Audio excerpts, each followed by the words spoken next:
The first time Commander Jake Mercer heard the signal, he thought it was a malfunction. It was 3:47 in the morning, and the USS Horizon was drifting quietly through the outer belt of the Kepler-22 system, roughly 430 light-years from Earth. The ship was on a long-range survey mission, the kind that took months, sometimes years, where the days blurred together and the crew spent most of their off hours playing cards, arguing about food or staring out the observation windows at stars so distant they looked like frozen sparks. Jake was in the command chair because he couldn't sleep. He was 38 years old, with dark hair that had started going gray at the temples, and the kind of quiet, steady face that people trusted without knowing exactly why. He had been commanding deep space vessels for 11 years, and in those 11 years he had learned that the universe had a rhythm, a deep, slow heartbeat made of radiation pulses and gravitational waves and the faint electromagnetic whispers of a billion dying stars. So when something broke that rhythm, he noticed, the signal was faint. Almost nothing.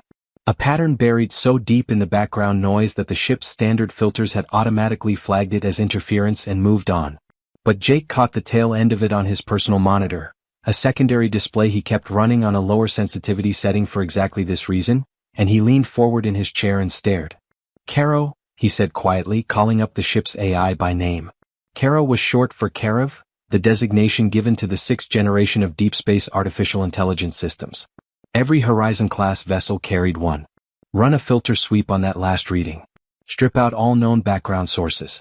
What's left? There was a pause of about 2 seconds, which was a long time for Caro. Commander Mercer, Caro said. The AI had a calm, measured voice, neither fully male nor fully female, designed to be easy to listen to during high-stress situations. After filtering, there is a residual signal pattern. It does not match any catalog source in my database. It is repeating at irregular intervals, but the repetition itself follows a mathematical structure. Jake sat up straighter. Mathematical structure. Like natural? No, sir. Like intentional. Jake stared at the display for a long moment. His coffee sat forgotten beside him, growing cold. Wake Dr. Reyes, he said. And Lieutenant Okafor. Tell them to come to the bridge. Now. Dr. Sophia Reyes was the Horizon's chief science officer, and she arrived on the bridge 4 minutes later looking rumpled and slightly annoyed, her dark curls pulled back in a messy knot and her tablet already in her hand. She was 34, Colombian American, brilliant in the specific way that made people feel both smarter and slightly inadequate when she explained things to them. She had joined the deep space program right out of her postdoctoral fellowship, turning down 3 separate offers from prestigious Earthside research institutions because, as she had told Jake during their first mission briefing, she didn't want to study the universe from a basement. Lieutenant Marcus Okafor was right behind her. Tall, broad-shouldered, 29 years old, Nigerian-American, the ship's communications and signals specialist. He was the one who could find meaning in noise. He had grown up in Lagos, the son of a radio engineer, and had spent his childhood listening to shortwave transmissions from across the world, learning that every signal had a sender and every sender had a story. Show me, Sophia said before she even reached her station. Jake pulled up the filtered reading on the main display. They all looked at it together. The faint, irregular pulse of something that wasn't supposed to be there, nested in the electromagnetic background like a heartbeat hidden inside a thunderstorm. Marcus leaned over his console and was quiet for almost a full minute. Then he said, "It's not random." "I know," Jake said. "It's not even close to random." Marcus pulled up a secondary analysis window and overlaid a mathematical grid on the signal. "Look, the intervals change, but they change according to a sequence. See? 3 pulses, pause, 5 pulses, pause, 2 pulses, pause, then it starts again from a different base number. It's like prime-based counting but shifted. Someone is counting in primes, but they're starting from different points in the sequence." Sophia was already pulling up her own analysis. "That's not something nature does," she said. "Not in this form. Not with this kind of internal consistency." She looked at Jake. "Jake, this could be." "I know what it could be," Jake said. He kept his voice level because on a ship in the dark for 100 light-years from home, you did not let yourself get swept up before you had data. "Let's find out where it's coming from first. Marcus, can you get a direction?" "Already working on it." Marcus ran triangulation algorithms using the ship's array of long-range antennae, cross-referencing with the passive sensor grid that the Horizon dragged behind it like a net. It took 12 minutes. Then he looked up and something in his expression had changed. He looked younger somehow. Like a kid who had just seen something impossible. "It's coming from the debris field," he said. The one we mapped 2 days ago. 17 million kilometers at bearing 247, declination -11.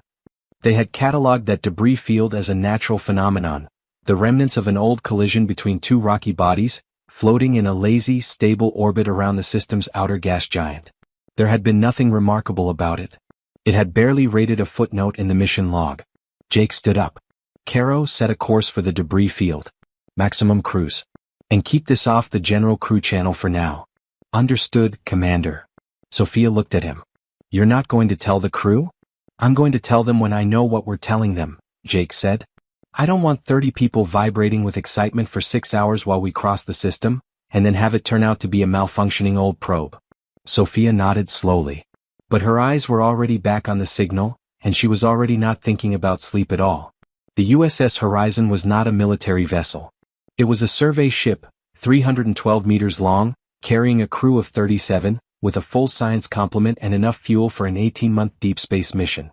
It was not fast by the standards of the newer generation of ships being built back in the shipyards orbiting Mars, but it was solid and dependable, and Jake had come to think of it the way some people think of an old, trusted car, not glamorous but never lets you down. It took 6 hours and 22 minutes to cross to the debris field. By the time they arrived, the sky outside the observation windows had transformed. Where there had been empty black, there was now a vast, slow-moving cloud of tumbling rock and ice and glittering metal fragments that caught the distant star's light and threw it back in scattered, jewel-like flashes. Metal fragments. Jake noticed that immediately. He was standing on the bridge, watching the view on the main screen, and he said very quietly, Caro, analyze the metallic composition of the debris. Give me a breakdown. Another pause. Longer this time. Commander Mercer. The metallic components of this debris field do not match any known naturally occurring or configuration. The alloy ratios are inconsistent with any asteroid or planetoid material in this system. Furthermore, some fragments show evidence of manufactured geometry, straight edges, uniform curves, repeating structural patterns. The bridge went very quiet. It's a shipwreck, Marcus said. He said it almost in a whisper, like saying it too loudly might break something. It's a shipwreck, Sophia confirmed. She was gripping the edge of her console, her knuckles pale. Jake. Someone's ship broke apart in this debris field. Jake was already moving. Marcus, is the signal still coming through? Yes. It's stronger now. Much stronger. It's coming from deeper in the field, something that's still in one piece. Caro, navigate us in. Slow and careful. Active collision avoidance on maximum sensitivity. Jake sat back down in the command chair.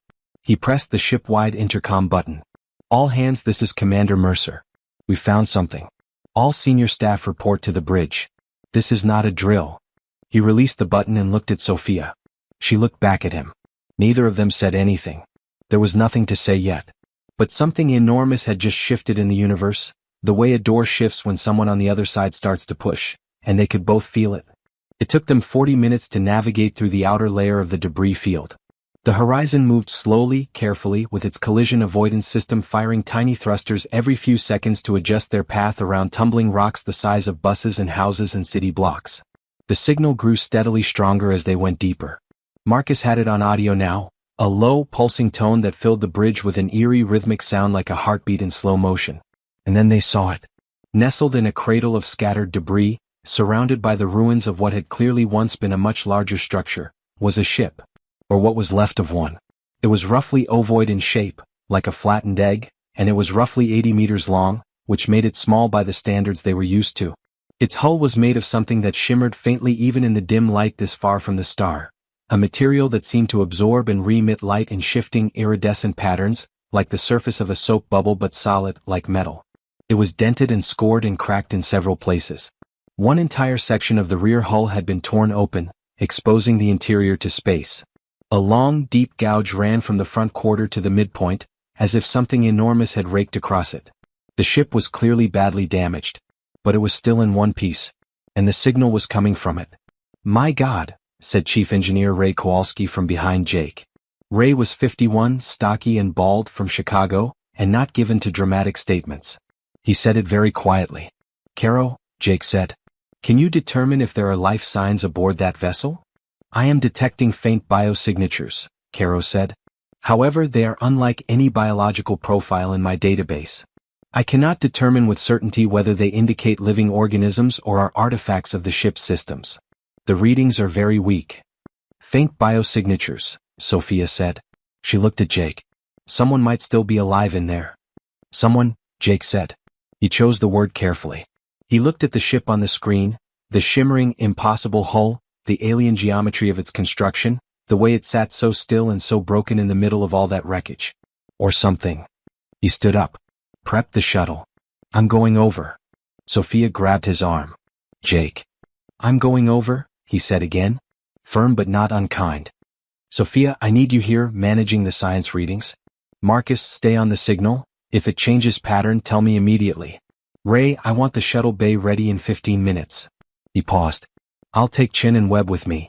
Lieutenant Amy Chen was the ship's first officer, 27, Chinese-American, precise and calm under pressure. Ensign Tom Webb was the youngest member of the crew at 23, fresh from the academy, who had been assigned to the Horizon partly because of his training in xenobiology, a field that had been entirely theoretical until approximately 40 minutes ago. Jake looked at the broken, beautiful alien ship on the screen for one more long moment. Then he went to get his suit. The shuttle crossed the distance in 8 minutes. Jake piloted it himself, with Amy in the co-pilot seat and Tom Webb in the back, so quiet that Jake had to glance back once to make sure he was still there. He was. Webb was staring out the window at the alien ship as they approached, his face unreadable, his hands folded in his lap like he was trying very hard not to shake them. You okay back there, Webb? Jake asked. Yes, sir. Pause. I went to school for 4 years studying theoretical xenobiology, sir. I wrote my thesis on hypothetical first contact scenarios. And now I'm thinking my thesis was very, very wrong about a lot of things. Jake almost smiled. That's how it usually works. They docked at what appeared to be an external access point, a recessed oval panel near the ship's midpoint that Marcus had identified from the Horizon as a likely entry port based on its geometry and position relative to the hull. Jake ran the shuttle's docking arm against it and was surprised when it responded, slowly with a grinding, reluctant sound, but it responded. The panel slid aside. Either the ship still had power or the mechanism was purely mechanical. They went in. Inside, the alien ship was dark except for a faint, bioluminescent glow that came from strips along the walls.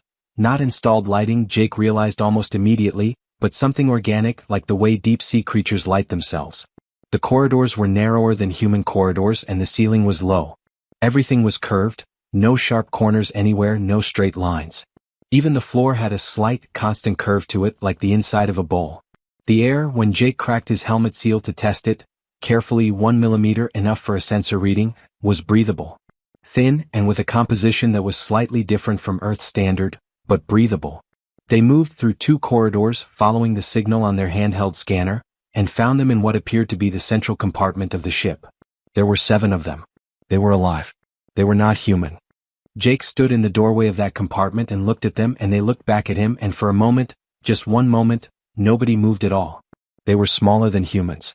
The tallest of them would have come to Jake's shoulder. They were bilaterally symmetrical like humans, 2 arms, 2 legs, upright posture, but there the similarity stopped. Their skin was a deep, almost charcoal gray, with a texture that caught the bioluminescent light and refracted it in faint, shifting patterns, like the hull of their ship. They had 2 large eyes each, deep amber in color, with no visible pupil, and their faces were broad and flat with a small, downturned mouth and 2 narrow slits where a nose might have been. They were clearly injured. Several of them were sitting or lying on the floor, leaning against each other. One was tending to another's arm, wrapping something around a wound. Their clothing, if it was clothing, was a seamless, form-fitting material in dark blue, and several of them had tears and burns in it. The one closest to the door was standing. It had positioned itself in front of the others, slightly. Protectively. Its amber eyes moved over Jake's face, then Amy's, then Webb's, slowly and carefully, missing nothing. Jake raised both hands slowly, palms out. Empty hands. The oldest gesture in the world or in any world. I'm not holding a weapon. I mean no harm. The alien who was standing looked at his hands. Then it looked at his face. Then it did something unexpected. It raised its own hands, four-fingered, Jake noticed, with an extra joint, in the same gesture. Palms out. Empty. And Jake felt something move through him then, not excitement, not fear, not triumph. Something quieter than all of those. Something that felt, unexpectedly, like recognition. A BSYMJHY, he thought, Without words, without language, just the pure wordless feeling of it. Everything is different now. Getting back to the horizon took 3 hours. Not because of the distance. The shuttle ride was the same 8 minutes in reverse, but because of the negotiation. Which was not really negotiation, since neither side had language the other could understand. It was something else. It was a conversation conducted entirely in gesture and expression and the careful, deliberate choreography of bodies in space, and it was one of the most exhausting and extraordinary things Jake Mercer had ever done in his life. He wanted to bring the 7 aliens aboard the horizon. They, or at least the one who was standing, who seemed to be the spokesperson of the group, were not immediately sure about this. There was a long period where the standing alien watched Jake with those unblinking amber eyes, and Jake talked, not because he thought the alien understood a word he was saying, but because he had the instinct that the sound of his voice, the rhythm and tone of it, might communicate something that pure gesture couldn't. "We're not a threat," he said. He kept his voice low and even. "You're hurt. Some of you are hurt. I want to help you. My ship," he pointed upward in what he hoped was the general direction of the horizon outside, "has medical equipment. Food. Water. We can help." The standing alien watched his mouth while he spoke. Its own mouth moved slightly, not in mimicry but in the way a person's mouth moves when they're reading, quietly, internally, processing. Then it turned to the others and made sounds. Nothing like human language, a series of tonal clicks and harmonic hums that seemed to come not just from the mouth but from somewhere in the chest, layered sounds that overlapped each other. The others responded similarly. It lasted about 2 minutes. Then the standing alien turned back to Jake and did something remarkable. It pointed at Jake. Then at the ceiling, at the horizon outside. Then at itself and, with a wide, careful gesture, at the others behind it. Then it looked at Jake with an expression that, Jake could have sworn, was asking a question. "You go there. We come too." Jake nodded. Slowly, clearly, deliberately. He had no idea if nodding meant anything to them, but he hoped the whole body intention behind it would carry through. Then he patted his chest. "Jake," he said. "My name is Jake." The standing alien considered this. Then it patted its own chest in the same gesture and made a sound. It was something like Venerai, though Jake was almost certain he was failing to catch something in the harmonic layers of it. "Ven," Jake said carefully. "Can I call you Ven?" The alien Ven tilted its head very slightly to one side. Then it made a sound that might, in the absence of any other interpretation, have been agreement. Getting 5 of the 7 aliens mobile was its own challenge. 2 of them were too injured to walk unassisted. Amy and Tom Webb each took one, supporting them with a steadiness and gentleness that Jake noticed and was grateful for. Ven helped with the other, and the remaining 2 walked on their own, slowly, clearly in pain. In the shuttle, they sat close together, pressed shoulder to shoulder, all 7 of them in the back, occupying space made for human passengers who were larger than them, and somehow still seeming to shrink together like a family of animals in an unfamiliar place. Ven sat at the edge, nearest to Jake's pilot seat, and watched the controls with enormous, unblinking amber eyes. Jake flew them out of the debris field, back to the horizon, and as he did he called ahead on the comm. "Sophia. Listen to me very carefully. We're coming back with passengers. 7 of them. They are not human. They are injured and they appear to be peaceful. I need the medical bay ready, I need Dr. Park standing by, and I need everyone on that ship to be calm. This is not a drill. Over." A silence on the line that lasted just a beat too long. Then Sophia's voice, very controlled, "Copy that, Commander. We'll be ready." The reception in the shuttle bay was exactly what Jake had hoped for and feared in equal measure. He had asked for calm and he got it. The crew of the Horizon was professional and they trusted him, but he could see, in the faces of every single person in that bay as the shuttle doors opened and the aliens walked out, the same thing. The complete, total shattering of everything they had ever assumed about their place in the universe. Dr. Ji-Young Park, the ship's chief medical officer, was a small Korean-American woman of 45 who had the particular stillness of someone who had spent decades training herself not to react to unexpected things in medical situations. She stood at the entrance to the medical bay with a tray of basic diagnostic equipment and looked at the 7 aliens coming toward her and was silent for exactly 3 seconds. Then she said, "All right. Let's get you inside," as if this was any other day. Jake loved her for that. Ven paused at the entrance to the medical bay and looked at Jake. Jake went in first, turned and gestured, "Come in." Ven looked at the space, then at Jake, then came in. The others followed. The next 72 hours were, as Jake would later write in his mission log, the most complicated, exhausting and profoundly moving 3 days of his life. Dr. Park worked with extraordinary care and creativity on the injured aliens, hampered by the fact that she had no idea what their biology was, no knowledge of their physiology, and no drugs or treatments she could safely administer without risking harm. She started very cautiously with physical interventions only, cleaning and closing wounds, splinting what appeared to be a fracture in one alien's arm using methods that required no chemical introduction. She communicated entirely through gesture and expression, and the aliens, to her open, undisguised astonishment, seemed to understand what she was doing and cooperated. "They're smart," she told Jake on the second morning, standing outside the medical bay with a coffee cup that had been refilled 4 times. "I mean, obviously they're smart, they're here, they built that ship. But I mean emotionally smart. They can read what I'm intending even when I can't tell them. The one with the arm injury, every time I've approached something that was going to hurt, they've braced for it before I even touched them. They can see it in my preparation." "Or they've had doctors before," Jake said. Dr. Park considered this. "Yes," she said. "Of course they have." Meanwhile, Marcus Okafor had taken on the language problem with the focused intensity of a man who had been waiting his entire professional life for exactly this challenge. He set up a workspace in the ship's main lab and invited Ven, who seemed to be both the leader of the group and the most willing to engage, to sit with him for hours at a time, and they began the slow, patient work of building a shared vocabulary from nothing. Marcus started with mathematics. Numbers first. He showed Ven a screen with patterns, 1 dot, 2 dots, 3 dots, and watched how Ven responded. Ven caught on instantly. Within the first session they had established numerical agreement. Within the second they were working on basic logical relationships, same, different, more, less. Within the first week they had the foundation of something that was not yet language but was the shape of language, a scaffolding of shared concepts on which words could eventually be built. Tom Webb, meanwhile, was compiling the most comprehensive xenobiological observations in human history, working fast because he knew every day was history being made and he didn't want to miss a single detail. He documented everything he observed with careful, methodical notes: physical characteristics, behavioral patterns, social dynamics within the group, food preferences. They were offered a range of the ship's stores and gravitated toward complex carbohydrates and what appeared to be a strong preference for anything fermented. The chef's sourdough bread went over particularly well. Sleep cycles, communication methods. The aliens communicated not just vocally but also through subtle shifts in the patterns on their skin. The charcoal gray surface of their skin could shift, slowly, not dramatically but unmistakably, in response to emotion or intention. When Ven was calm, the pattern was steady, even. When Ven was focused, the pattern tightened slightly around the face and neck. When one of the injured aliens experienced pain, the pattern near the injury site brightened for a moment, like a heat signature.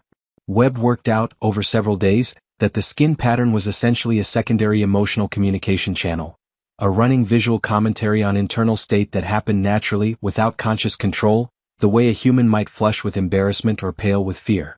He was very careful about how he documented this and very careful about how he observed, because he didn't want any of them to feel watched in a way that felt threatening. But Ven noticed him noticing. And one afternoon Ven came to Webb's workspace, not summoned, just came, and sat across from him and watched him work for a while. Then Ven pointed at Webb's face and then at its own, and made a gesture that moved from face to face between them and made a sound. Webb looked up. He thought about it for a moment. Then he pointed at his own face and said, "Expression." He pointed at Ven's skin. "Pattern." Then he moved his hand back and forth the same way Ven had and said, "Same." Both. "Communication." Ven's pattern shifted, steadied, brightened slightly around the eyes. And then Ven did something Webb had not seen any of them do yet. Ven smiled.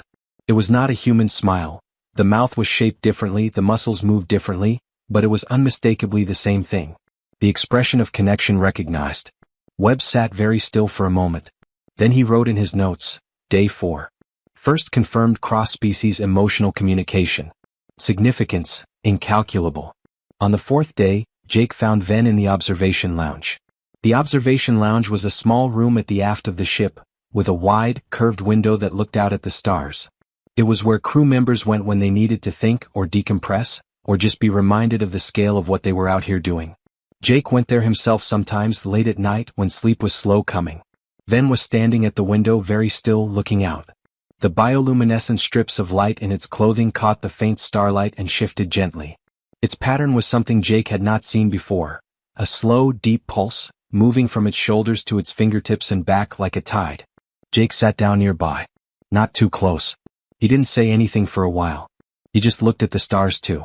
After a few minutes, Ven made a sound, not the clicking, layered language it used with the others but something simpler. A single tone, sustained. Almost like a note of music. Jake looked at it.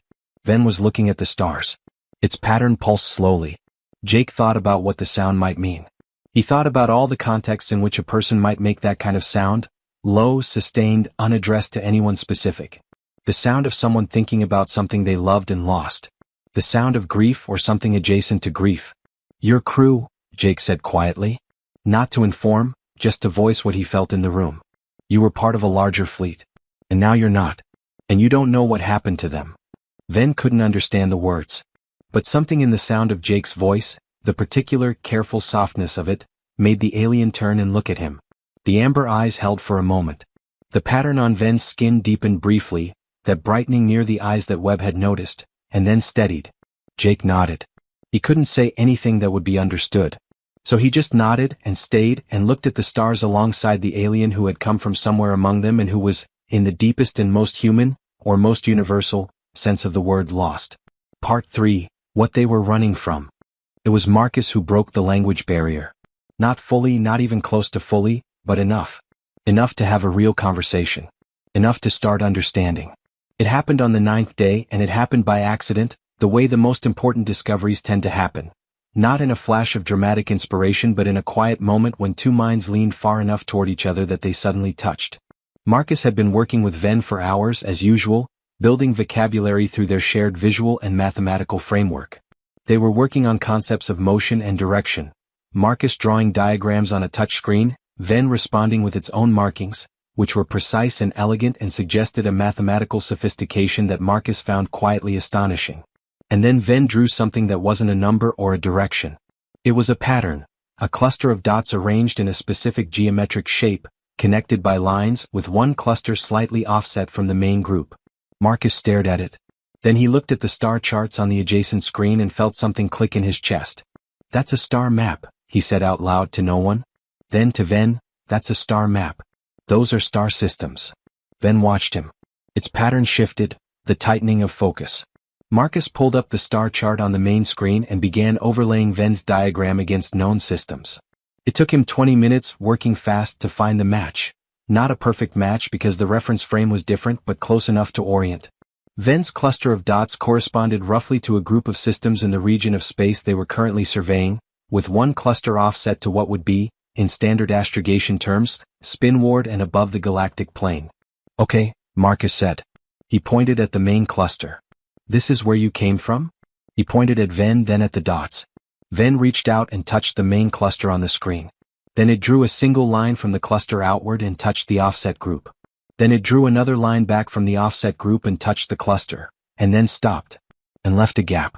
And the gap was where the line ended in empty space mid-journey. Marcus looked at the gap. He felt cold suddenly. You were on your way back, he said. Your fleet was on its way back and something happened. He pointed at the gap.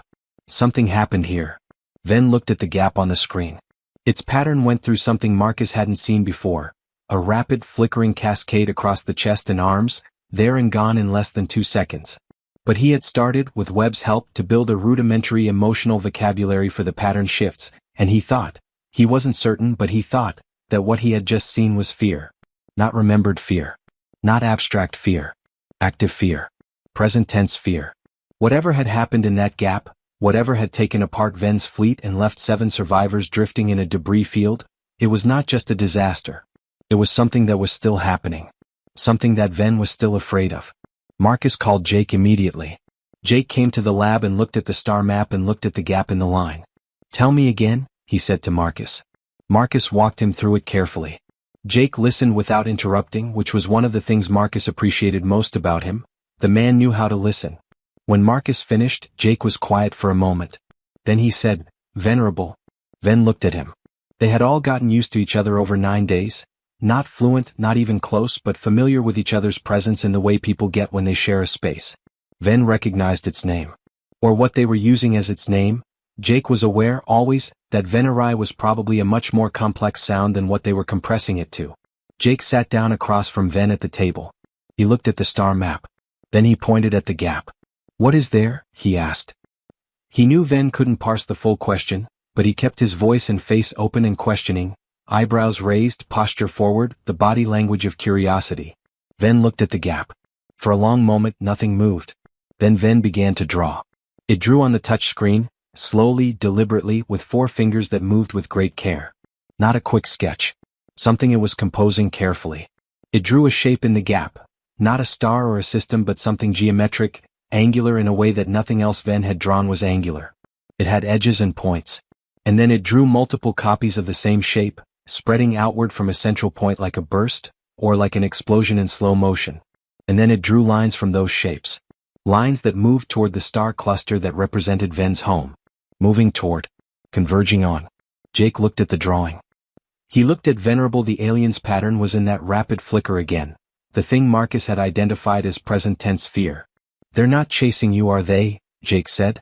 Not a question anymore. He said it the way you say something when you already know the answer and don't want it to be true. "They're heading for your home."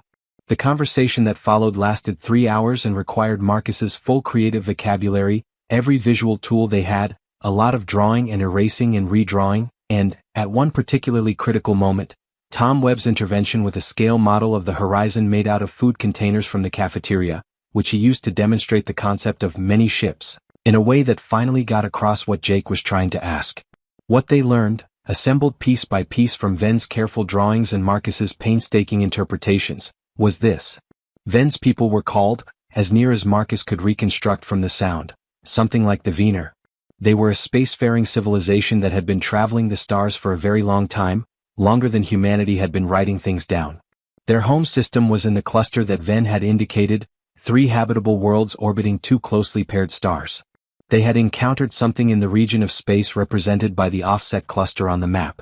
They had gone there as a survey fleet, 37 ships, a number Ven confirmed by counting on its fingers and toes and asking Jake to count alongside. 37 ships. They had found something they had not been expecting.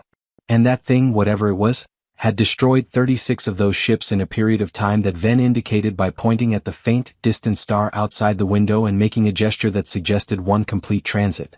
One day. 36 ships in one day. 7 survivors. 1 ship.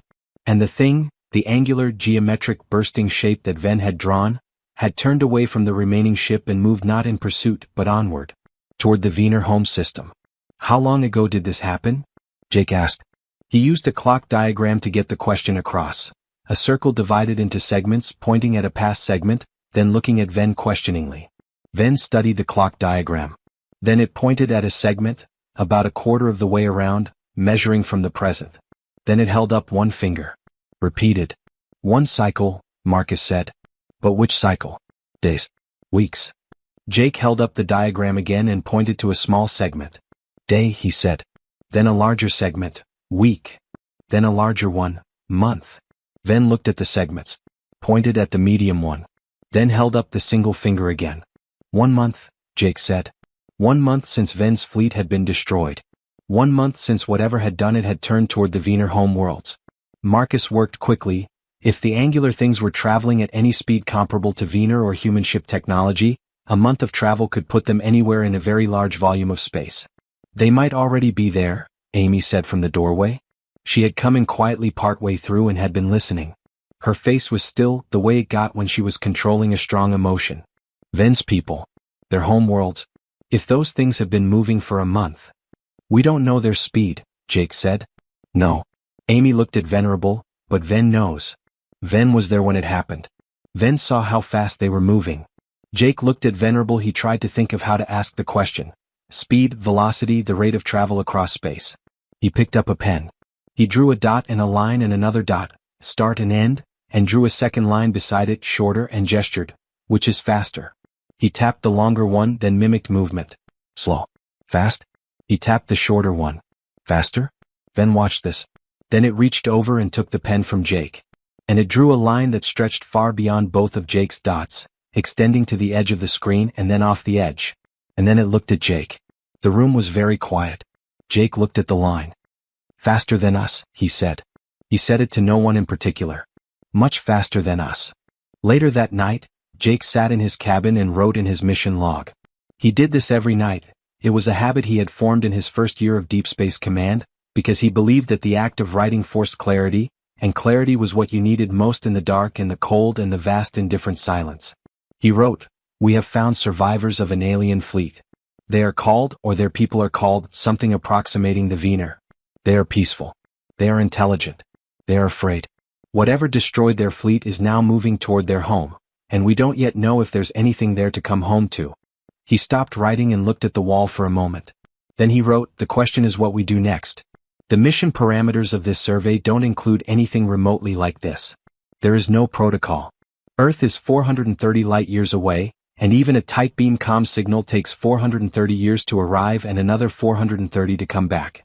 We are, for all practical purposes, completely alone out here with a decision to make." Another pause. "I know what the decision is. I've known since the moment I saw Ven raise its hands, palms out, in the universal language of not wanting to fight. I know. The question is whether I can bring my crew with me." He closed the log. He thought about the line Ven had drawn, extending off the edge of the screen, past any point of reference. He thought about 36 ships destroyed in a single day. He thought about a home system with 3 worlds and an unknown number of people who had no idea what was coming. Then he opened the log again and wrote one more line. "Absymjhi, the path is clear even when the road is not." Jake called a ship-wide meeting the next morning. He gathered everyone, all 37 members of the Horizon's crew, in the ship's largest common space, the main dining hall, which could just barely fit them all if some people sat on tables and others stood along the walls. The 7 Veneer sat together in one corner, watching. Ven watched Jake specifically with those steady amber eyes. Jake stood at the front of the room and told them everything. He didn't simplify it or soften it. He told them about the fleet, about the destruction, about the angular shapes and their apparent speed and their apparent heading. He showed them Ven's drawings on the room's display screen. He told them about the Veneer home system, 3 worlds, an unknown but presumably large population, people who had no warning of what was coming. He told them what he thought they should do. "I want to go," he said. "I want to take this ship and our 7 passengers and head for the Veneer home system as fast as we can go. I don't know what we'll find there. I don't know what we can do when we arrive. One human survey ship is not a military force. But I think there may be things we can offer. Communication. Information. Maybe something we have that they don't." He paused.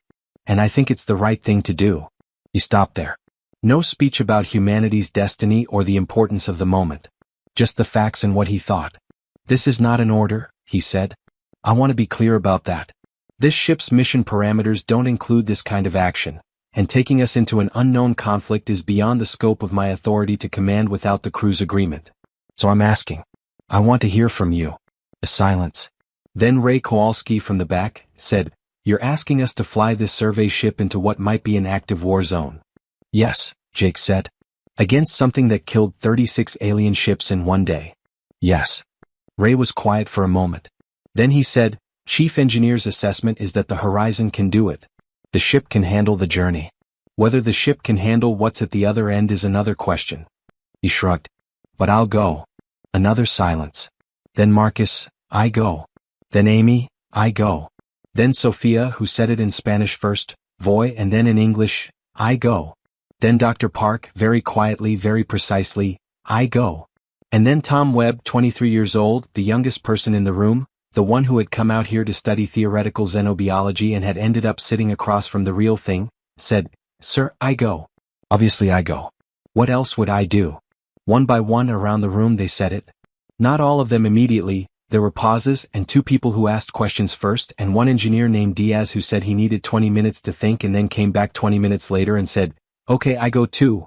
But in the end, all 37 of them. Every single one. Jake looked at all of them.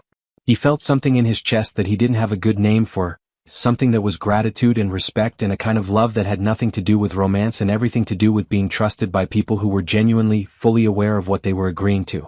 "All right," he said. "Thank you." He looked at Venerable, "We go." Ven watched his face. Its pattern shifted, not the fear flicker, not the grief pulse. Something that brightened. Something that steadied and opened, the way a space gets brighter when a window is opened. "Caro," Jake said, "plot a course for the Veneer home system. Best possible speed." "Course plotted, Commander," Caro said. "Estimated transit time. 19 days at maximum sustainable cruise." "Then let's not waste any time." The 19 days of transit were not idle days. Marcus and Ven spent 12 to 16 hours of each day building the bridge between their languages, and by the end of the first week they had something real, not fluency, not even close, but a working pidgin, a layered communication system that used Marcus's tablet for visual reference, standardized mathematical shorthand for precise concepts, and a growing vocabulary of shared words that were either human words that Ven had adopted or approximations of Wiener sounds that Marcus had learned to produce well enough to be understood. By day 10, Ven could say the names of everyone on the ship. Not perfectly, the R sounds were difficult and the th was nearly impossible, but recognizably. Jake became Yake, which everyone found charming. Sophia became Sophia. Webb became Veb, which delighted him. By day 12, Ven could communicate basic needs, observations and questions, and Marcus could hold a stilted but real conversation. The first real conversation they had was about the angular things. What Ven called them in the Wiener language was a sound that Marcus, after several attempts, settled on rendering as the Karath. It wasn't a perfect transliteration, but it was close enough. The Karath, Marcus said carefully, using the word for the first time in a real sentence. You have met them before? Before this attack. Ven was quiet for a moment. Then, old knowledge. From before. My people, ancestors, they met Karath. Long time. Very long time. What happened then? They went away, Ven said. The Karath, they came, Ven made a gesture, spreading its hands wide and then closing them. Enclosing. Surrounding. And then they went. We do not know why they came. We do not know why they went. And now they're back. Now they come again. Ven's pattern did the fear flicker. But different. Before, my ancestors say, Karath came to one world. One place. Now, Ven pulled up the drawing of the angular shapes spreading outward. More. Jake had been listening from across the room. He came over. Venerable the Karath. What do they want? Why do they attack? Ven considered this question for a long time. Its pattern moved through several states. Focus, something that might be uncertainty, something that might be sorrow, before it answered. We do not know, it said finally. We have never known. They do not speak. They do not. It searched for the word, then used the mathematical concept Marcus had taught it for the absence of exchange. No trade. No language. No asking. It looked at Jake. They only take. Sophia spent the transit days working with Ven and the other 6 Wiener, who had, by now, been given names that the human crew could manage. The one with the injured arm was Mara. The one who had been tending to the others in the wreck was Das. The others were Pio, Vel, Sin, and a young one, very young, Jake realized, maybe the equivalent of a teenager, named Ari, who had attached herself somewhat to Tom Webb and seemed to find his constant careful documentation of everything both bewildering and deeply amusing. Sophia was trying to understand Wiener technology. Not replicate it, not even close, but understand the principles well enough to know what they were working with.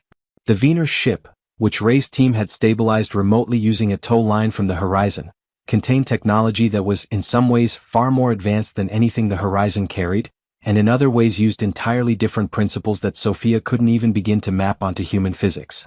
The shimmering hull material, for instance.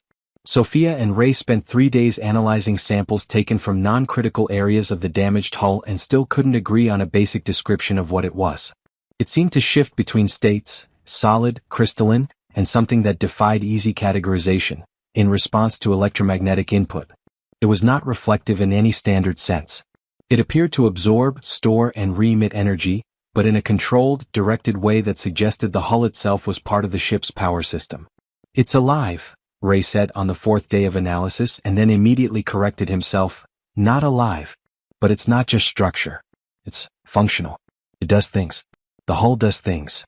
It's an integrated energy system, Sophia said slowly. The whole hull is the system. Structure and power and, she paused, staring at the readout. Is it also propulsion? Ray looked at her. Then at the readout. Then at her again. Let's not get ahead of ourselves, he said. Is it propulsion? Sophia said again. I think, Ray said very carefully, that it might be everything. On day 15, Ven asked Jake a question that Marcus translated and it stopped Jake cold. Ven asks, why do your people come to help? You do not know us. You have no reason. You could have gone away. Jake thought about this for a moment. A real answer, not a diplomatic one. Because you needed help, he said. And we were here. Marcus translated.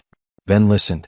Its pattern shifted, that deep, slow tide that Jake had seen in the observation lounge, the grief or loss pulse. But then it changed to something he hadn't seen before. A warm, even glow that started at the center of the chest and spread outward slowly.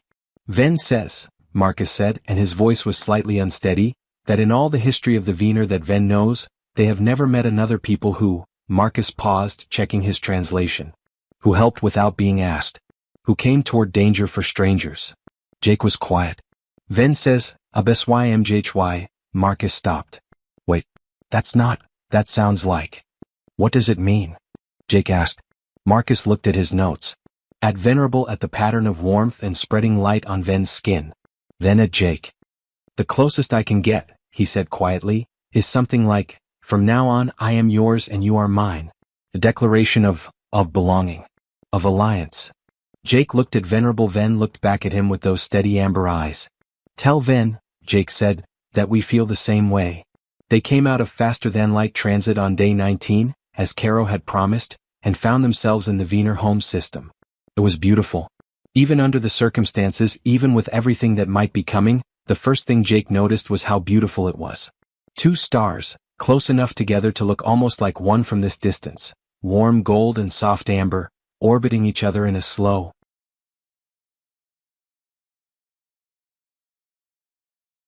ancient dance that had been going on for billions of years.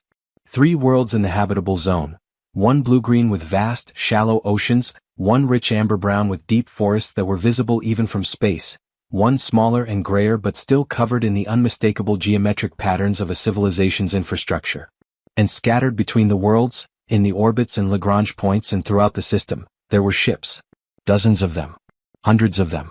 A civilization's worth of space traffic. Freighters and passenger vessels and small personal craft and large station ships that stayed in orbit permanently, everything in motion, everything alive. It's still here, Amy said from the co-pilot seat. Her voice was very soft. It's still here, Jake confirmed. In the back of the bridge, Ven stood very still and looked at the screen. And then Ven made a sound that Jake had never heard it make before, a long, complex chord of layered tones, full and rich, that seemed to rise from somewhere very deep. And on Ven's skin the pattern blazed. Not the fear flicker or the grief tide or the warm spread, but something else entirely, something bright and cascading that moved from the crown of its head to the tips of its fingers in a wave, and then another wave and another. Jake didn't need Marcus to translate. He recognized it in his bones. Relief. What happened next was complicated. The Wiener home system, unlike the Horizon's quiet survey territory, had a lot of traffic and presumably a lot of defense infrastructure, and a human ship appearing in their system without warning was, Jake could entirely understand, alarming. Within 4 minutes of their arrival, they were being hailed on a frequency that Caro identified as matching the communication protocols of the Wiener ship they had in tow. Marcus scrambled to handle the incoming signal, and Ven came immediately to the communication station and began responding, rapid, complex, layered Wiener language pouring out in what was clearly an urgent situation report. They could see, on the sensor display, ships beginning to move, Wiener ships, orienting toward the horizon, and Jake kept his hands very visible and his ship very still and his voice very calm as he said, Caro, make sure our weapons are cold and our shields are down. Every system. I want to look as unthreatening as physically possible. Confirmed, Commander. All weapon systems offline. All defensive systems in passive mode. Good. He watched the Wiener ships moving toward them. And if they start shooting, I want us ready to run, not fight. Understood. But they didn't start shooting. Ven talked for 40 minutes straight, longer than Jake had ever heard the alien speak at one time, and at the end of it, the incoming Wiener ships had slowed their approach and were holding position at a respectful distance. Marcus, following along as best he could with his growing vocabulary, caught fragments. Survivors, destroyed fleet, Karath coming, these beings helped us, brought us home, and relayed them quietly to Jake. Then a new voice came through the communication channel. Different from Ven's, deeper, more complex in its harmonic layers, with an authority in it that was palpable even in a language Jake didn't speak. Ven turned from the communications console and said, in the pidgin they had built together, the Council. The Wiener Council. They ask, it looked at Jake. They asked to see you, Jake. To speak with you. Jake nodded. Tell them I'm honored. And tell them, he paused, thinking about the most important thing to communicate right now, the thing that outweighed everything else. Tell them the Karath are coming. And we need to talk about what to do. What happened next happened fast. Within an hour, a Wiener shuttle had arrived at the horizon, an elegant thing, smaller than the Horizon's own shuttles but clearly faster, its hull shimmering with the same integrated material as Ven's ship, and a delegation of 3 Wiener Council members had come aboard. They were older, Jake could tell immediately, their patterns moved more slowly, more deeply, and there was a quality to their amber eyes that reminded him of very old trees. They moved with the careful, deliberate economy of those who have learned not to waste motion. They looked at the horizon, at its human-made corridors, its bright lighting, its right angles and straight lines, with an expression Jake couldn't read. Then they looked at him. Jake met them in the ship's main lab, which had been set up as a meeting space. He sat across a table from 3 ancient-seeming aliens, with Marcus beside him to translate and Ven beside him as the bridge between worlds, and began the most important conversation humanity had ever had. He led with the information.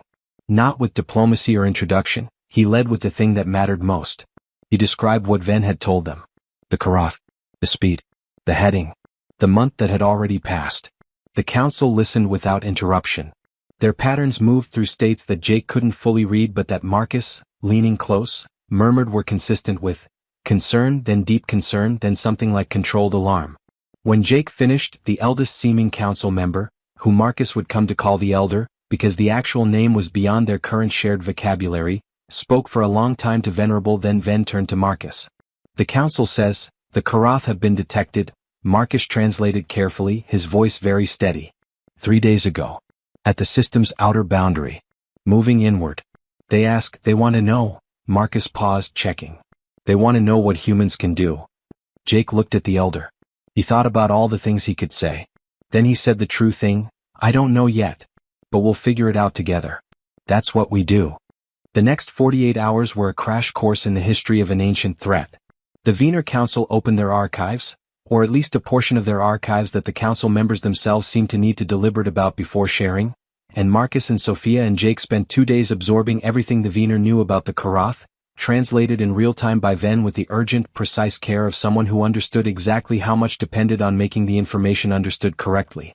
The Karath were not a civilization in any sense that matched the Wiener's definition or the humans. They were not, as far as the Wiener had ever been able to determine, a biological species with a home world and a culture and a history. They were something else. Something that the Wiener's ancient records described with words that Marcus, sweating over his translation, rendered as structured hunger, moving purpose. And, in the oldest records in the oldest language stratum of the archive, the emptying. They were machines. Or they had machines. Or they were something between the two that defied clean categorization. Their ships were the angular geometric shapes that Ven had drawn, not organic in any way, not designed around life support or crew comfort or the needs of biological beings, but optimized for something else entirely. Something efficient. Something relentless. What they did, when they reached a system with life, with complex, technological life specifically, they had no apparent interest in systems with only simple organisms, was systematic. They didn't attack communication infrastructure first, or power systems or military targets, in any identifiable strategic order. They moved through a system in expanding geometric patterns and they collected. Not resources, or not only resources. The Wiener archives were unclear on exactly what was taken, because no one who had ever been close enough to the Karath to observe the collecting process clearly had survived to report it in detail. What was clear was the effect. Worlds and stations and ships were left emptied. Not destroyed, the Karath didn't destroy the physical infrastructure. They left it intact, silent, and empty. Whatever had been alive was gone. The Wiener records of the ancient encounter, the one Ven had mentioned a very long time ago, described returning to a world that had been visited by the Karath and finding it exactly as it had been left, every building standing, every ship still in dock, every system still running. And no one in any of it. Just gone. Like a harvest, Sophia said. She said it quietly to herself, but everyone in the room heard it. Nobody said anything for a moment. The question, Jake said finally, is can they be stopped? The Wiener's ancient records, their fleet fought back. Marcus checked with Venerable, some fought. The Karath, their ships are, Ven used a word that Marcus translated as unbothered. Standard weapons do not, Ven made a brushing off gesture. They feel nothing. Shielding, Ray said from the corner. Or something that functions like shielding. Not shielding, Sophia said slowly. Ray, remember what we worked out about the Wiener hull material? How it absorbs and re-emits energy. Ray stared at her. You think the Karath have the same thing? I think the Karath might be the same thing. Or something analogous. A technology that processes energy rather than blocking it. She was already moving to her workstation, pulling up the analysis they had done on the hull samples. If their ships absorb directed energy, weapons fire, and convert it. Then shooting at them makes them stronger, Amy said from the doorway. Sophia looked up. Possibly. Yes. Jake absorbed this. Then he said very carefully, so we need to figure out something they can't absorb and convert. Something they can't process. He looked at Sophia. And we have, what, 2 days to do it? Less than that, Caro said from the ship's speakers. Commander, I'm detecting the leading edge of the Karath formation at the system's outer boundary. Updated estimate. They will reach the inner planets in approximately 31 hours. 31 hours. Jake called a meeting of everyone, all 37 of his crew and Van in the council delegation, and by now a second-tier group of Wiener technical specialists who had come aboard the Horizon to assist, a dozen more aliens who filled the corridors with their clicking harmonics and their shifting patterns and their extraordinary precise intelligence. It was crowded. It was noisy. It was the most complicated room Jake had ever tried to manage. He managed it anyway. We have 3 problems, he said. First, we need to understand what will damage the Karath when standard weapons won't. Second, we need a way to communicate the threat to every Wiener in this system and get them coordinated. Third, we need to do both of those things in 30 hours. He paused. I'm going to work on problem 1 with Sophia and Ray and our Wiener technical colleagues. Marcus and Ven will work on problem 2. Amy, I need you to run the room. Keep everyone moving, keep everyone talking to each other, and tell me immediately if you get information that changes our picture. Amy nodded once, crisply. Any questions? Silence. Good. Go. Sophia made the breakthrough with a Wiener technical specialist named Vel, the same Vel from the original 7 who had said almost nothing in 19 days of transit and who turned out, when given access to a full lab and a specific problem, to be one of the sharpest minds Jake had ever encountered in any species. Vel worked in a rapid, focused way that reminded Sophia of certain PhD students she had known, the ones who seemed to process information at a different speed from everyone else, who were always 3 steps ahead and slightly impatient, not unkindly, with people who were still catching up. They communicated through the pigeon and through diagrams and through a kind of improvisational technical shorthand that they built together in real time, and within 4 hours of working together they had hit something. The Wiener hull material worked by a process Sophia had been thinking about as absorption and re-emission, but Vel showed her that this was only a partial description.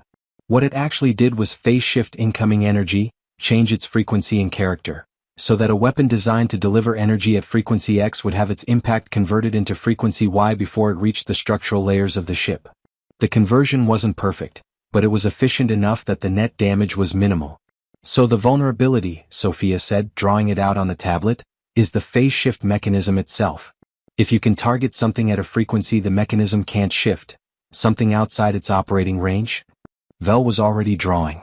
It sketched a frequency curve, the range of the phase shift mechanism, represented as an arch. Then it drew a line far to one side of the arch, outside it, and put an arrow at the line pointing toward a target. Yes, Sophia said. What's at the edge of that range? What's outside it? Vel looked at the curve. Then it drew something at the very low end, below the arch entirely, and tapped it. Gravity, Ray said. He had been watching over Sophia's shoulder. Gravitational waves. They can't phase shift gravity because gravity isn't electromagnetism. It's space-time geometry. You can't convert curvature into frequency. He stared at the diagram. A gravitational weapon. Not a weapon, Sophia said immediately, and she surprised herself with how certain she felt. A disruptor. We don't need to destroy them. We need to disrupt the phase shift mechanism so their own power systems become unstable. We need to make them unable to collect, unable to function. Can we build something like that? Jake asked. He had come in quietly partway through and was now standing at the lab entrance. In 26 hours? Ray ran the numbers in his head. He was very good at running numbers. We'd need, he started listing components, cross-referencing against the Horizon stores, cross-referencing against what the Wiener technical team had available from the ships in the system. His face went through several expressions.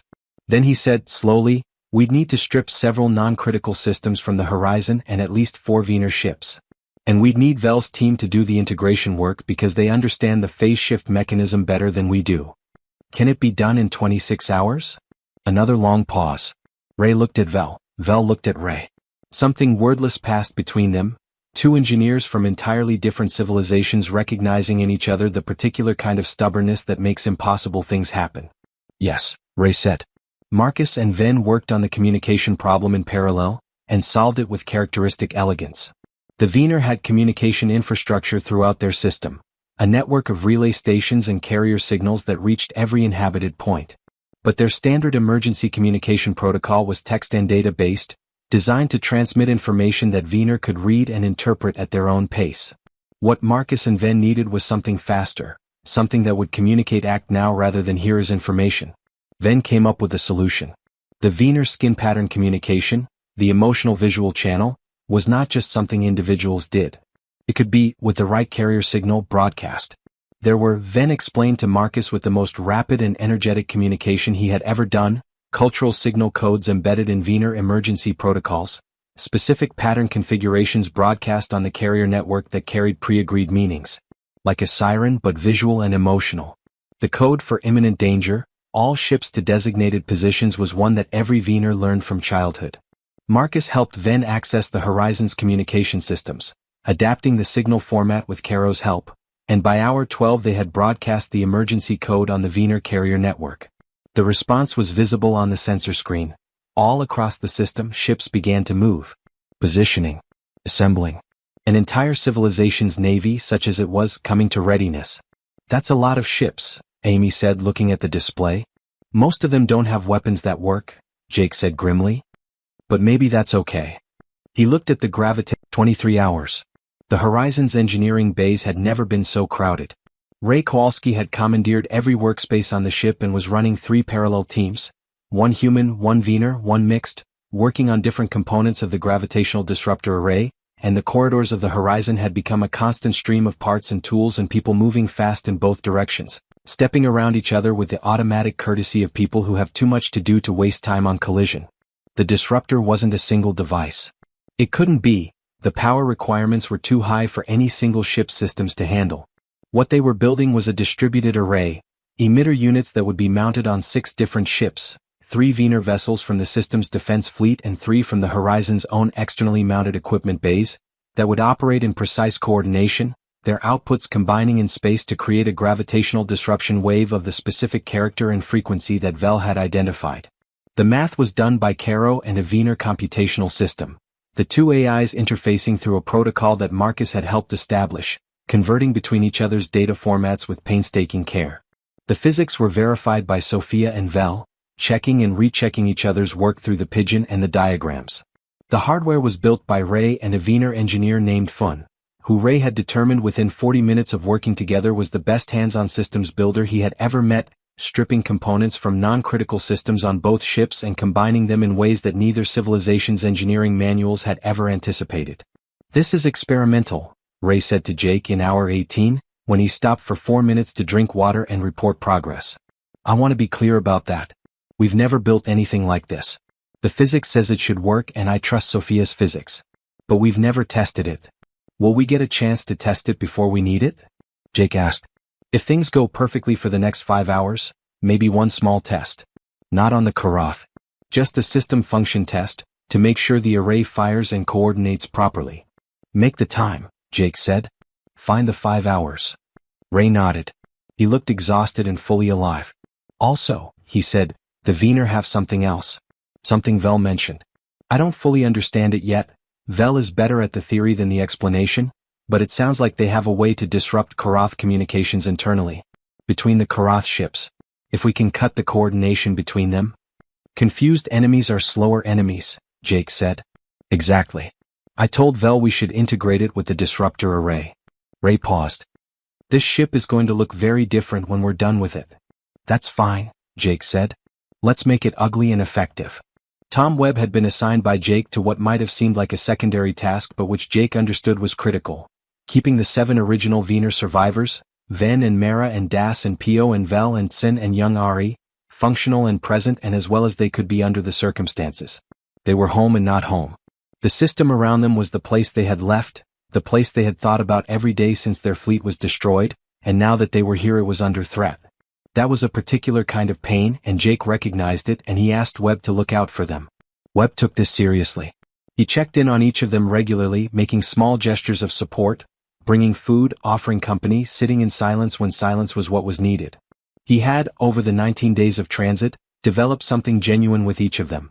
A rapport that was part professional observation and part actual friendship, the kind that forms when people go through strange and large things together. Ari, the youngest, the one who had attached herself to Webb, found him in the lab on the 19th hour and sat beside him without speaking for a while. Then she made a sound, not the complex layered language but a simpler, single-tone sound, and pointed at the display showing the Karath formation's progress toward the inner system. "I know," Webb said. "I know it's scary." Ari looked at him. Her pattern was doing the fear flicker, the one Marcus had identified, but underneath it there was something else. A slow pulse that Webb, after months of observing, had come to associate with determination. Resolve. The pattern of someone who has decided not to be only afraid. Ari pointed at the display. Then at Webb. Then at herself. Then made a gesture that Webb had seen Ven make, the one that meant together. Webb nodded. "Together," he said. Ari touched his arm very briefly, forefingered with that extra joint, a gentle pressure, and then stood and went to help Vel with the disruptor component Vel was building. Webb watched her go. He was 23 years old, 430 light-years from home, in a war that humanity had no reason to be part of. He felt, obscurely and certainly, that he was exactly where he was supposed to be. In hour 21, Caro reported, "Commander Mercer. The leading Karath units have entered the outer system. Sensor readings confirm the presence of..." A brief pause, as if even the AI needed a moment for this. 47 discrete Karath vessels. Formation is consistent with Wiener historical records, expanding geometric pattern, moving inward at approximately 1/5 the speed of light. Jake was on the bridge. He looked at the sensor display. 47 angular, shimmering shapes, moving in their cold geometric dance through the outer system, and behind them the faint shapes of the Wiener defense fleet arraying itself in the inner system, and behind that the 3 inhabited worlds, lit by their double sun. "Tell Ray we need the array ready in 3 hours, Jake said. "Understood." He looked at the display for another moment. Then he said, "Caro, you've been with me for 3 years on this ship. I want to ask you something." "Yes, Commander? Are you afraid?" Pause. "I experienced something when I model the current probability distributions for various outcomes," Caro said carefully. "I am uncertain what to call it. It may be a functional analog to what you would call concern." "That's honest," Jake said. "Thank you." "Commander, may I ask you something in return?" "Yes." "Why did you ask if we could help the Wiener when your mission parameters gave you a clear reason not to? When the logical choice, for crew safety, for mission success, would have been to observe and report?" Jake thought about this. "Because the right thing and the logical thing aren't always the same thing," he said finally. "And I've spent enough time out here to know that when you're alone in the dark and someone needs help, the universe doesn't send you a memo about your mission parameters. It just asks you who you are." A long pause from Caro.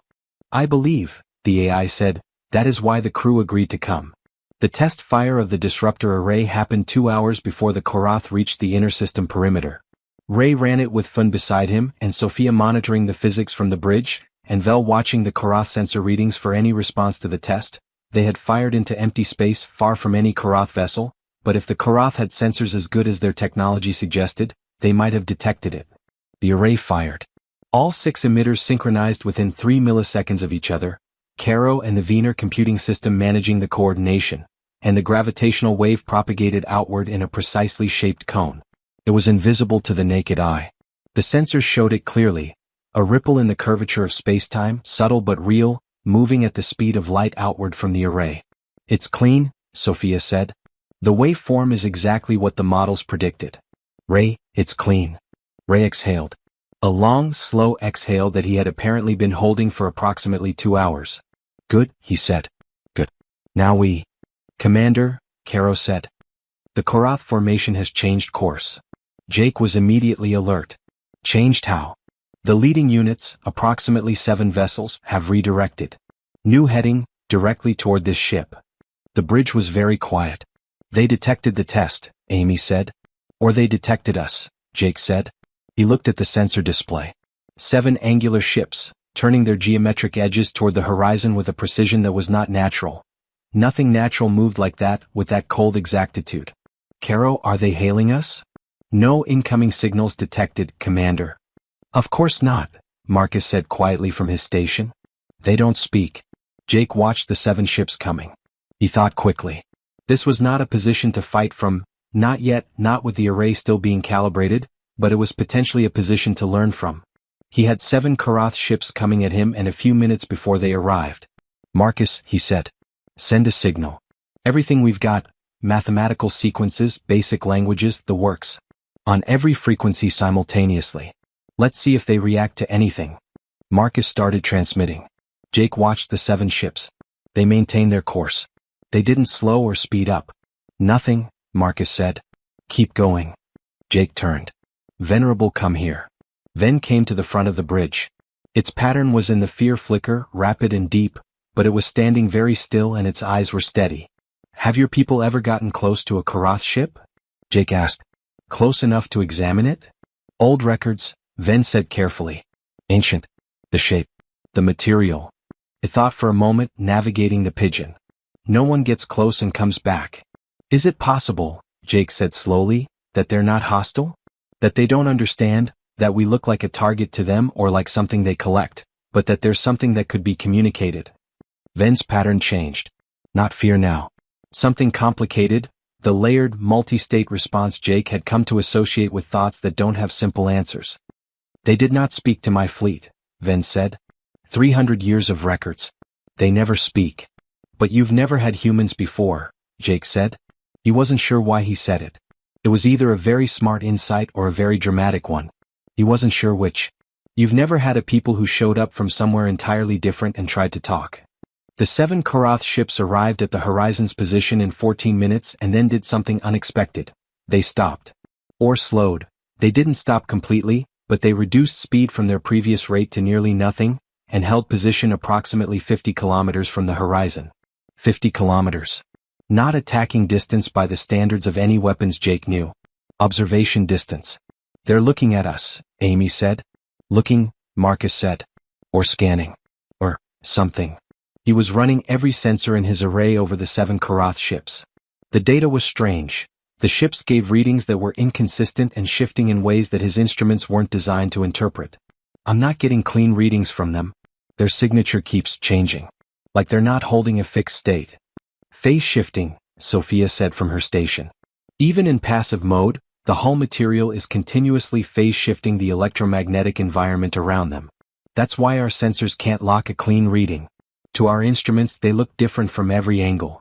Jake looked at the 7 Karath ships, parked in space 50 kilometers from his own ship, watching, or doing whatever it was they did instead of watching. He made a decision. I'm going to talk to them, he said. Jake. Amy started. I know. But Marcus already sent the signal on every frequency. I'm going to do it differently. He turned to Marcus. Can we model a visual broadcast? A signal with content, imagery, not just sound or data. Something they would see on their external sensors. Marcus considered. We can project something using the ship's running lights and the external emitters. Pattern-based. Like the math sequences we did with Ven, but bigger. Louder. Do it. Start with primes. The same sequence they were using in that first signal we detected. Give it back to them. Marcus started working. Jake looked at the Karath ships. He thought about what Ven had said, they never speak, and then thought about what that might mean for a technology that phase-shifted everything it encountered. If your default mode was to convert and redirect every signal, if that was how you process the world, then what would speaking look like? What would communication look like for a mind like that? Maybe, Jake thought, you've never met anything that gave back what you sent. Maybe that's the only language you have. The prime sequence went out in light pulses from the horizon's external emitters. 3 pulses, pause, 5 pulses, pause, 7 pulses, pause, 11, the first 4 primes, and then the sequence continued. The Karath ships held position. Their strange, shifting signatures danced on the sensor display.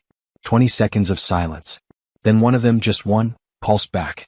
It was light from the hull of the Karath ship, emanating from the angular surface in a specific pattern. 11 pulses, pause. 13 pulses, pause. 17. It continued the sequence, Marcus said. He said it very quietly. They continued the prime sequence from where we left off. The bridge was absolutely silent. They're listening, Jake said. He said it like a man who has just realized something he already knew but couldn't prove. They were always listening. They just never had anyone speak the right language. Jake, Sophia said carefully. We can't. This doesn't mean they're peaceful. They destroyed 36 ships. This might be information gathering. Assessment. I know, Jake said. I'm not saying they're friendly. I'm saying they might not be entirely what we thought. He looked at the Karath ship that had responded. Keep going, Marcus. Give them something more complex. Fibonacci. And then, I want you to try something. After the Fibonacci, try transmitting the distress signal. The same one Ven's ship was broadcasting when we found it. Marcus looked at him. Why? Because I want to know if they recognize it. Marcus transmitted the Fibonacci sequence. The Karath ship pulsed it back, continuing from the endpoint. Then Marcus transmitted the distress signal, the one that had led the horizon to Ven's broken ship in the debris field, the mathematical prime-based heartbeat that had been broadcasting into the darkness for weeks. The Karath ship was still for a moment. Then all 7 of them were still. And then something happened that nobody on the bridge had anticipated. The 7 Karath ships, all 7 simultaneously, pulsed out a signal. Not in light from their hull. In gravitational waves. The ship's sensors caught it, a sharp, precise gravitational pulse, propagating outward in all directions, carrying the distress signal embedded within it. Carrying it and repeating it. They're broadcasting it, Caro said. The distress signal. They're rebroadcasting it on the gravitational carrier. At their own signal strength. Pause. It will reach the rest of the Karath formation within 30 seconds. Jake stared at the display. Caro, what is the rest of the formation doing? A longer pause. Then, Commander. The Karath formation has stopped advancing. The full formation has halted. The whole formation, Amy said. All 47 ships. All 47 ships, Caro confirmed. They are holding position at the outer system perimeter. No further movement toward the inner system. Jake looked at Venerable Ven looked at him. The alien's pattern was doing something entirely new, something that moved too fast and too broadly for Jake to read, a cascade of states running over its skin like water over stone. Marcus, Jake said. His voice was very calm. Keep talking to them. It took 6 more hours of careful, patient work to understand what had actually happened. The breakthrough came when Marcus, working now with Caro's full computational power and the Wiener AI in parallel, developed a communication protocol that the Karath could interact with. Not language. Something more fundamental than language. A mathematical exchange system based on the properties of prime numbers and gravitational wave encoding, built on the discovery that the Karatha's communication mode was precisely what Sophia had theorized. They received and re-emitted. They processed everything through the phase shift mechanism. Their entire sensory world was built on the cycle of receive-convert-return. To communicate with something like that, you didn't speak. You gave it something to convert and sent back what it returned. A conversation built entirely of transformations. It was maddening. It was extraordinary. Marcus hadn't slept in 20 hours and he wasn't even slightly tired.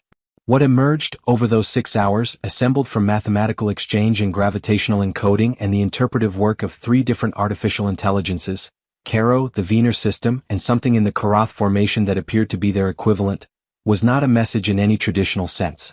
Was a shape. A pattern of information that could be interpreted, imperfectly, through layers of translation. And what it seemed to be saying, what Marcus and Sophia and Jake, staring at it for an hour, couldn't find another interpretation for, was this. The Karath were lost. Not philosophically. Literally. They had been traveling, for a very, very long time, their own sense of time expressed in gravitational cycles that corresponded to astronomical intervals, looking for something they called, in the mathematical encoding, the origin pattern. The thing that had made them. The thing that had sent them out. They had been looking for so long that they had forgotten many things. They had forgotten why they collected biological entities. The Wiener archives had this right. They had been collecting, not killing, the life from the worlds they visited. But the why had degraded over time like a program running too long without maintenance. They collected because they had been designed to collect. They no longer knew for what purpose. And when they encountered a distress signal, the same mathematical prime-based structure as their own origin communication, the language their makers had built into them, something in the deepest layer of their systems recognized it. Not as a call for help exactly. As a voice from a known frequency. A familiar pattern in an unfamiliar universe. They had been moving toward the Wiener home system not to harvest it, but because the distress signal from Ven's broken ship had been broadcasting from that direction. They were following the signal. They were following the only thing that had spoken to them in the right language. They were trying to find the source of the distress signal, Sophia said. She said it slowly, working through it. They were responding to it. In the only way they know how to respond to communication, by moving toward it. And the Wiener ships that tried to stop them, Amy said. They encountered interference, Marcus said, between them and the signal. And they processed the interference. He looked sick for a moment. They couldn't distinguish between an obstacle and a hostile force. They've lost the capacity to distinguish. They react to the signal environment and convert everything that disrupts the signal. They weren't attacking, Jake said. They were clearing the path to the signal. A silence. 36 ships, Ven said from the back of the room. The alien's voice was very quiet and entirely flat. My people. Jake looked at Venerable. The alien's pattern had gone to something he had never seen before. A deep, still gray. Not shifting. Not pulsing. Just still. I know, he said. I know. What happened to your people was real. The grief is real. I'm not asking you to undo that. He paused. But it changes what we do next. It changes the answer to the question of what they are. Ven was silent for a long moment. Then it said, if they did not know. If they are lost, it looked at Jake. What does that change? It changes, Jake said carefully, whether there's a way to stop them that doesn't end in destruction. For them or for us. The conversation with Ven that followed was the hardest one Jake had in the entire mission. He sat with Ven in the observation lounge, the same room where Ven had stood at the window on the transit, making that note of grief, and they talked for a long time. Not in the pidgin, not in careful formal sentences, but in the stumbling, searching back and forth of two people who are trying to get to something true and not sure the tools they have are up to the task. Ven had lost its fleet, its crew, its commander. 36 ships full of people, wiped from the universe in a single day by something that, it now appeared, had not intended them as enemies. And Jake was asking Ven to consider, not forgive, not yet, not at all, but consider the possibility that the Karath were not monsters. That they were something more complicated and more sad than monsters. In your history, Jake said, searching for the words. In Wiener history. Have your people ever hurt something by accident? Not meaning to. Not knowing? Ven considered. Then, yes. We have. And the thing that was hurt, could they tell the difference? Could they feel the intent? Or did it just feel like being hurt? A long silence. Ven's pattern moved through many states. Jake had stopped trying to decode all of them and just let them be what they were. Evidence of a mind working through something enormous. You are asking me, Ven said finally, not to feel what I feel. No, Jake said quickly. No, I'm not. What you feel is true. The loss is real. I'm asking if you can also hold this. He spread his hands, trying to find the gesture for the complexity of it. Hold this too alongside the grief. Not instead of it. Ven looked at him for a very long time. Its pattern went through that still gray again, and then, very slowly, something began to move in it. Not the warm spread or the grief tide or the fear flicker. Something new. Something Jake had never seen, that moved from the center outward in slow, deliberate arcs, like rings on water after a stone falls in. You humans, Ven said, you have many feelings at once. Jake almost smiled. Yes, we do. It's inconvenient sometimes. Ven tilted its head, the gesture Jake had learned to recognize as I am thinking about what you just said. Then it said, Absymjhy, from now on I try. The gravitational disruptor array was ready. Ray had confirmed it in hour 23, built, tested, functional. 6 ships armed with emitters that would flood the inner system with a gravitational disruption wave capable of destabilizing the Karatha's phase shift systems. It would not kill them, they had designed it deliberately not to kill, but it would disable them. Ground them. Force them to stop. But stopping them wasn't the same as solving the problem. Jake spent 3 hours in the command chair after the conference with Ven, thinking. He didn't consult anyone during those 3 hours. He let the crew do their jobs, and he thought, the way he sometimes had to think, alone in the noise of a working ship going inward. What they had was a weapon. And what the Karath were was not what they had assumed. And the Wiener had lost 36 ships and an unknown number of people to something that had been lost and confused and following an ancient instruction it no longer understood. And the Karath formation was sitting at the edge of the system, holding position, waiting for a response to the signal exchange. Waiting. Something that had never been documented in any of the Wiener records. The Karath, waiting.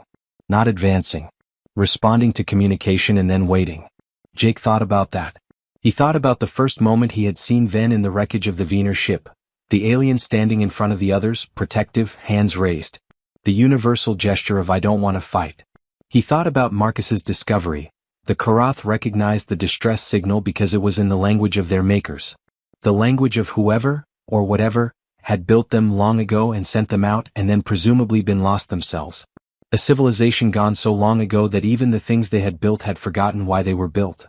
He thought about what it meant to be lost. Not geographically. Not physically.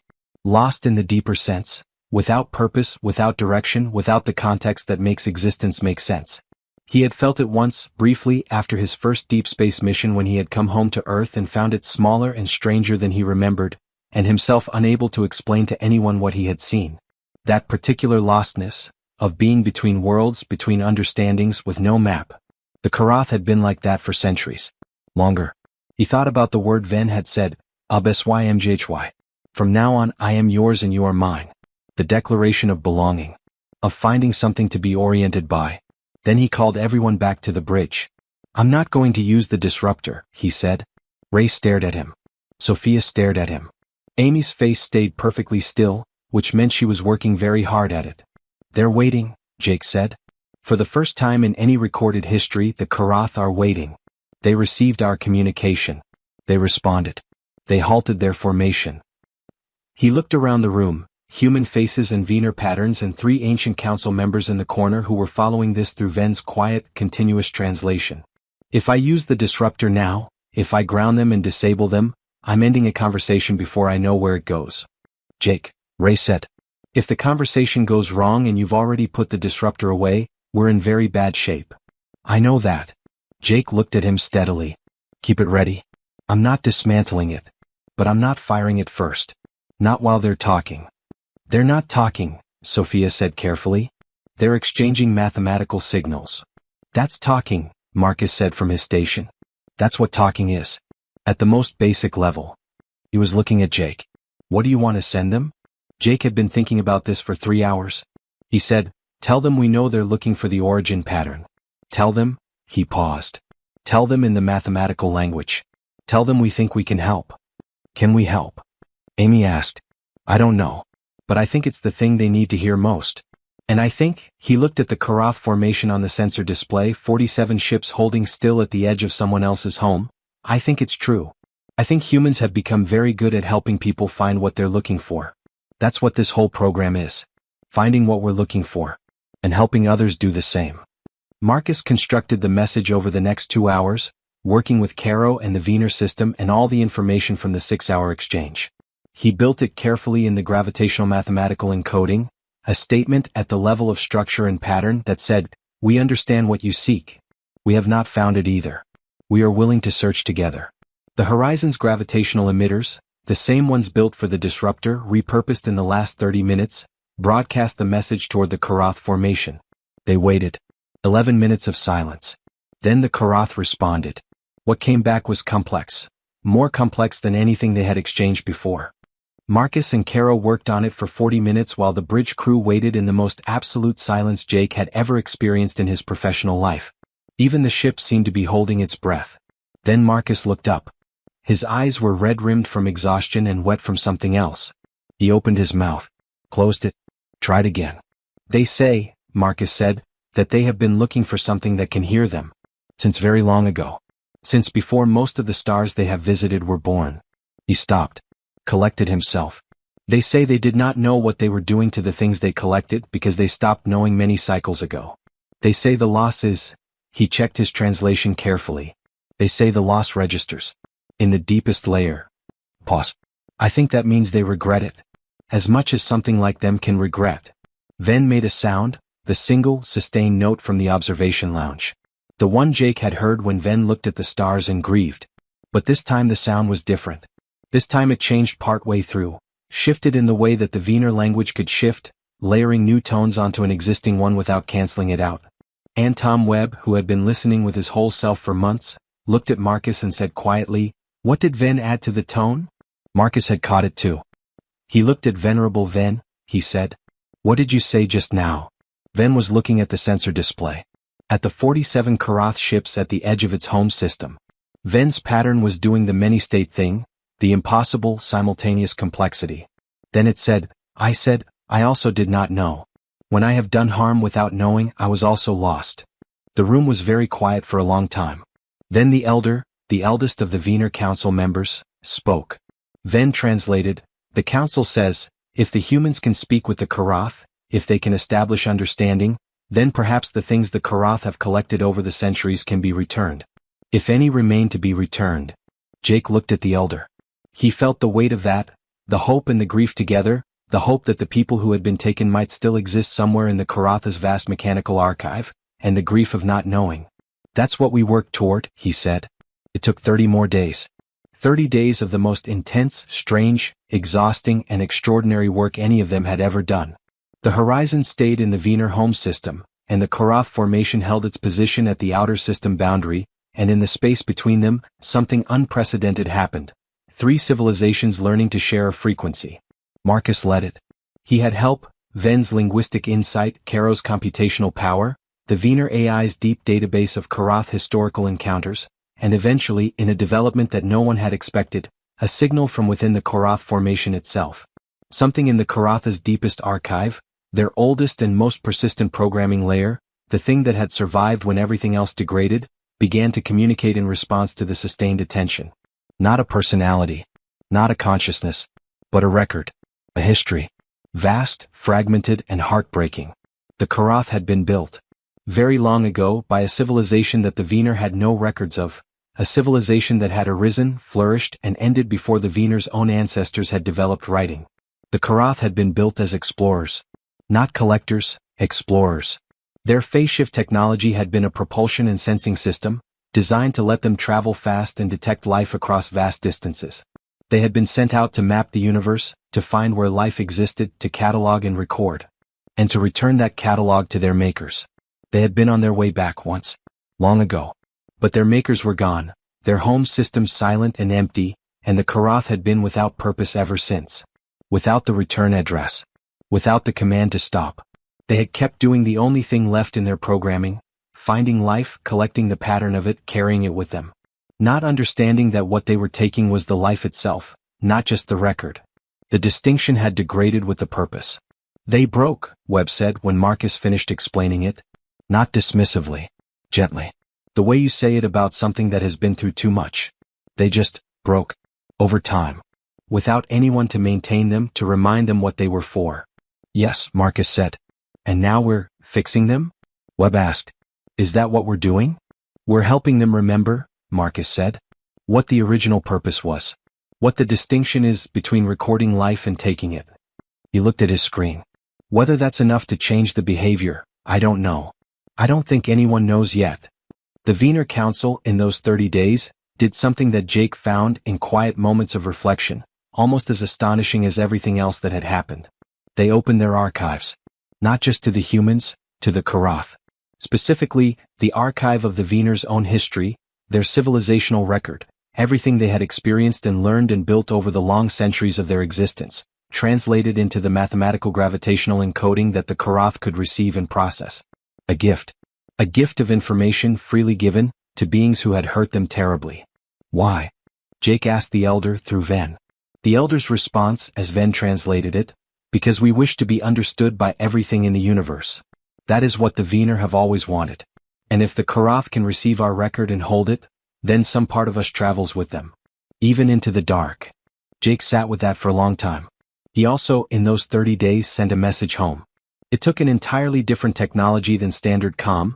The Wiener had a communication relay system that could carry signals faster than light, using a method that Ray and Sophia spent most of the 30 days trying to understand well enough to write down accurately, and the message was long and careful and as complete as Jake could make it. He described everything. The Wiener. The Karath. What had been discovered and what it might mean. He gave his recommendation, that Earth send a full diplomatic team, a science team, and a communication specialist as soon as possible. He included all of Marcus's translation work and all of Sophia's physics and all of Ray's engineering, everything documented as precisely as the Horizon systems could manage. He did not know when the reply would come. He sent the message and let it go. On the 28th day, something happened that none of them would ever fully be able to describe, though all of them tried. The Karath opened one of their ships. Not to visitors, not yet. But they opened the archive of what they carried. And what they had been carrying for centuries as they traveled, the records, the collected patterns of all the life they had encountered, turned out to include not just biological specimens. It included everything. Art, music, or the mathematical representation of music, language, architecture. The full cultural record of dozens of civilizations that had been visited by the Karath over the centuries, held in deep storage in the gravitational wave encoding that was the only language the Karath still fully understood, including, buried deep in the archive, the record of the civilization that had built them, their makers. Preserved in the place the Karath had always kept it, the origin pattern, encoded in gravitational mathematics, carried for millennia. Marcus decoded enough of it to identify it. He cried when he did. He was not embarrassed about this. They've been carrying the memory of their makers this whole time, he told Jake. Carrying it in the deepest layer, the one that never degraded. That's what they were always looking for. They were looking for the thing they were already holding. The origin pattern was the thing they were built to carry home. And home was gone, so they just kept going. Kept carrying it. Jake thought about the line Ven had drawn on the tablet. The one that extended off the edge of the screen, past any point of reference. The journey without a destination. Until they found someone who could hear it, he said. Until you could hear it, Marcus said. Humans? It was the prime sequence. The distress signal. The same mathematical foundation the Karath makers used. We didn't know we were speaking their origin language. But we were. On the 30th day, a Karath ship, one ship, the smallest in the formation, approached the horizon. Slowly. Without weapons hot, though their weapons were so strange and their configuration so different that weapons hot was really just an approximation of what it meant for them. It stopped 50 kilometers away. And it transmitted. Not the mathematical gravitational encoding. Something new. Something that had been built, piece by piece, over 30 days of conversation. A hybrid signal, layered, gravitational base, prime mathematical structure, and embedded within it for the first time, something that could almost be called language. Simple. Rudimentary. Full of gaps. But unmistakable. It said, as best Marcus could translate it, working carefully, checking every word. We held the lost things. We did not understand how to give them back. We want to learn how to give them back. Ven translated this for the council. The council was silent for a very long time. Then the elder spoke and Ven said to Jake, the council says, begin. The biological records the Karath had collected, the patterns of living things they had taken from dozens of worlds, turned out not to be what the Vener had feared. The Vener had believed, from their ancient records, that the Karath took life. What the Karath had taken was more specific. The genetic and neurological pattern of life. The blueprint. Not the living individual. In most cases, the individuals were gone. There was no bringing them back. The civilizations that had been visited by the Karath in the distant past, the ones the archive of the Vener's ancient records mentioned, those people were not waiting somewhere in storage. The pattern had been taken, but the original was gone. That was a grief that would not be resolved. The elder acknowledged this, and the acknowledgement was long and somber, and Jake sat through all of it without looking away, because it was not his grief to minimize. But for civilizations that had been visited more recently, there was one in the archive that had been visited within the last 50 years, a pre-FTL civilization that had been partially collected. A disturbing phrase that Marcus worked very hard to find a better word for and ultimately couldn't. There was something to work with. The pattern archive might make it possible to understand what had happened, to find answers, maybe eventually to help in ways that hadn't been possible before. And the Vener. The Vener losses from the fleet, 36 ships of people gone in a day, those could not be restored. But the Karath archive held the pattern of each one. Not a replacement. Not a resurrection. But a record. A full, complete, loving record of every individual who had been on those 36 ships. Their biological uniqueness, preserved in gravitational mathematics, carried in the deepest layer of the Karatha's permanent memory. When Ven understood this, when Marcus explained it carefully and Ven had time to process what it meant, the alien sat very still for a long time. And then said in the simplest words it had, "They carry my people. In the dark. They have always carried them." "Yes," Jake said. Ven was quiet. Its pattern moved through the still gray and then, slowly, gradually, like light returning at dawn, through something that was not joy and not peace but something adjacent to both. Something that lived in the same neighborhood. Something that could coexist with grief. "Ubsymjhy," Ven said. It said it not to Jake but to the stars outside the observation window. To the Karath ship 50 kilometers away. To the universe that had managed to make something this complicated and this heartbreaking and this strangely meaningful. UBSYMJHY. The message from Earth arrived 6 days later. It was not, of course, a reply to Jake's message. Nothing could travel that fast even with the Wiener relay system, and a response from Earth would take time that the relay system's full capabilities hadn't yet resolved. What arrived was a pre-existing signal, a routine mission update from the Horizons program office, sent weeks ago, asking for a status report and noting that the mission timeline was running long. Jake read it and almost laughed. He wrote back a status report that was approximately the most extraordinary document in the history of human space exploration, sent it through the Wiener relay system at maximum priority, and then closed the comm channel and went to find Sophia. She was in the main lab working with Vel on a full documentation of the Wiener hull material technology, not to replicate it, but to understand it well enough to describe it accurately. She looked up when Jake came in. Earth will know within the week, Jake said. Or as close to a week as the relay allows. Sophia looked at him. And then everything changes. Yes. He sat down across from her. Are you okay with that? With humanity no longer being alone in the universe? She considered this. I've been waiting for it my entire career. I wrote my doctoral thesis on the statistical likelihood of non-terrestrial intelligence. I have spent 11 years on deep space surveys specifically because I always thought, we were on the verge of finding this. She stopped. I am completely entirely unprepared for how it feels. How does it feel? Like the universe got bigger, she said. But also smaller. Both at the same time. She paused. Jake. The Karath archive. The other civilizations it contains, that's not just information. There are people in there. Cultures. We have a responsibility now. Not just to the Wiener. To all of it. I know, Jake said. We'll need a lot more ships. The last week in the Wiener system was a study in beginnings. The Karath formation, which had been holding its position at the outer system boundary for 30 days, began slowly to organize itself differently. Not retreating. Repositioning. Into an orbit that kept them in the system but in a defined space, at a defined distance, that Marcus and the Karatha's archive system had agreed on. A place that meant, we are here. We are not going. But we are not encroaching. The Wiener Council, after extensive deliberation, agreed to the same parameters. Both civilizations occupying the same system, cautiously, with a human survey ship and its 37 crew members as the accidental, improbable mediation. There were things that could not be immediately resolved. The grief of the Wiener fleet, 36 ships, all those people, the families left behind on the 3 worlds below, was not a wound that closed in 30 days. It would take much longer. It might take generations. Jake understood this and he told the elders so directly through Ven's translation. We don't expect this to be finished. We just hope it started. The elder said something and Ven translated it. The Wiener have a saying. The deepest rivers begin as a single spring.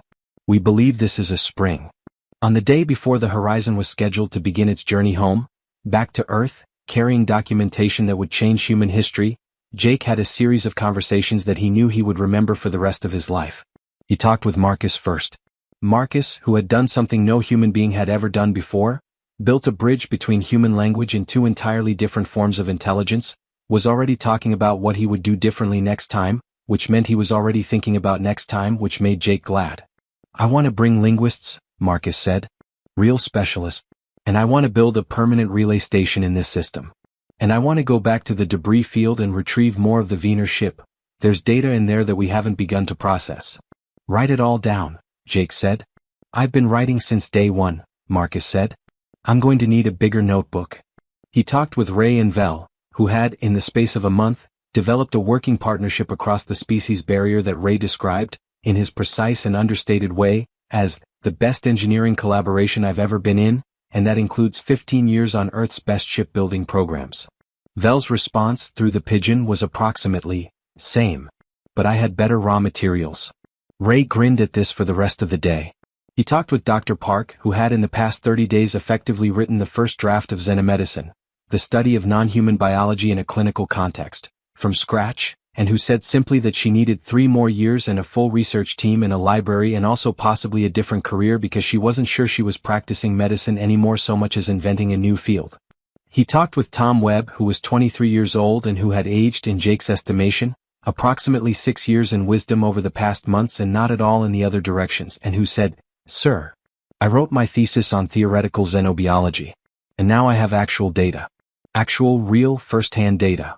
He paused. "My thesis advisor is going to cry." He talked with Amy, who was his first officer and his colleague and someone he trusted completely, and who said, "You're thinking about coming back, aren't you?" "As fast as they'll let me," Jake said.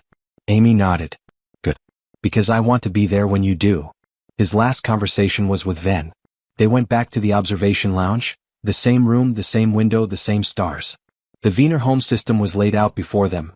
2 suns, 3 worlds, the distant shimmer of the Karath formation at the edge of everything, the busy, beautiful traffic of a civilization that was still here, still alive, still breathing.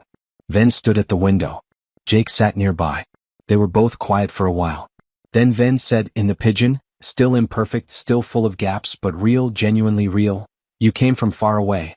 You did not have to come." "I know," Jake said. "You do not know us. Before this, you did not know we existed." "I know." "Why did you stay?" Ven asked. "When you knew what the Karath were. When you saw all of it. Why did you not go back to your home?" Jake thought about this. He looked at the 3 worlds below, the blue-green one with its shallow seas, the amber-brown one covered in deep growth, the gray one stitched with the marks of a living civilization. He thought about the Karath archive and everything it held. He thought about his crew, 37 people who had, one by one, said I go. "Because going was always going to bring us here," he said finally. "Every survey mission, every year in deep space, every hour spent looking for what's out here, it was all going toward this. Toward finding out that we're not alone. And once you know that, once you really, truly know that someone else is out there," he paused. "You can't unknow it. And you can't walk away from it." Ven looked at him for a long time. Its pattern was the rings on water thing. The new one, the one Jake had only seen a handful of times, spreading outward from the center of its chest in slow, even arcs. "My people have traveled the stars for many generations," Ven said. "We have found many things. But we have never found," it searched for the word, checked against the mathematical concepts it had available, and then said something that Marcus, listening from the hallway with the quiet tact of a person who knows when to be invisible, would later transcribe as, "We have never found people who came toward us." Jake felt the weight of that. "Well," he said after a moment, "now you have." Ven looked at the stars. Its pattern blazed, all of it, from the crown of its head to the tips of its 4-fingered hands, full and open and warm with a light that was entirely its own. "Ubsymjhy yake," it said. Jake looked at the alien who had been lost in a debris field, who had raised its hands with palms out in the gesture that means I mean no harm, who had learned his language and shared its grief and stood beside him for one of the most important months in the history of 2 civilizations. He looked at it the way you look at someone who has become, in the strange and accelerated crucible of an impossible shared experience, a friend. "Ubsymjhy Ven," he said.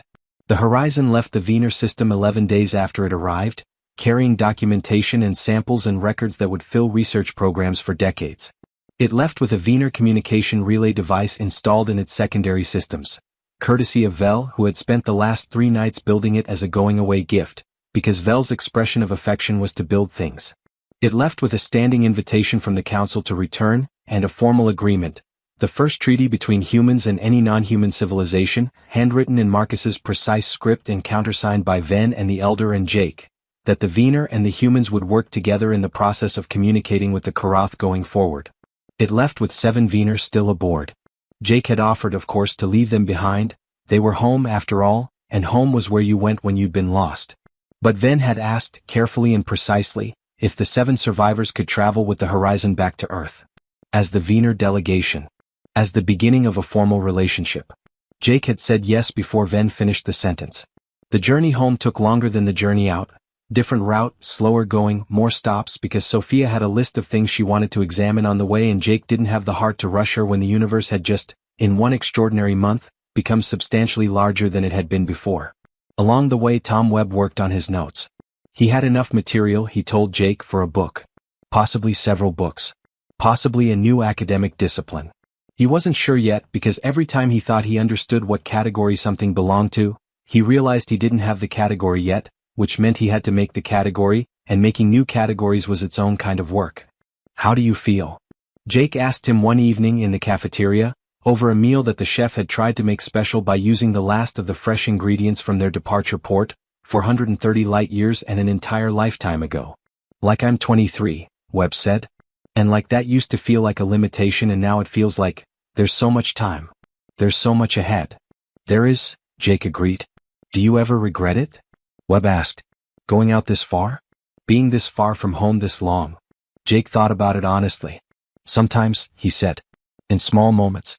When I think about things I've missed. People I haven't seen. He picked up his coffee. But out here, this is where the real things happen. The things that matter. I don't think I could go back to not knowing this. He looked out the observation window beside their table, the stars sliding past in the slow-moving river of faster-than-light transit. I don't think any of us could. In the observation lounge, late on the 43rd night of the return journey, Jake found himself sitting with Ven again. They did this sometimes, both of them creatures of the quiet and the stars, both drawn to the back of the ship and the wide window when sleep was slow. Young Ari was there too, asleep on one of the benches with her head on the crook of her arm, her pattern moving through the slow, deep rhythms of Wiener sleep. She had taken to sleeping in the observation lounge sometimes because she said, through the pigeon and through Webb's careful interpretation, that she liked to see the stars moving, because it meant they were going somewhere. Jake looked at the stars moving. He thought about the Karath, stationed in their agreed orbit around the Wiener system, holding their vast and ancient archive of everything they had ever encountered. He thought about the civilization that had built them, gone, lost before the Wiener had learned to write, alive only in the deepest layer of mechanical memory. He thought about all the things the universe holds, the grief and the wonder and the loss and the connection, all of it existing simultaneously, all of it true at the same time.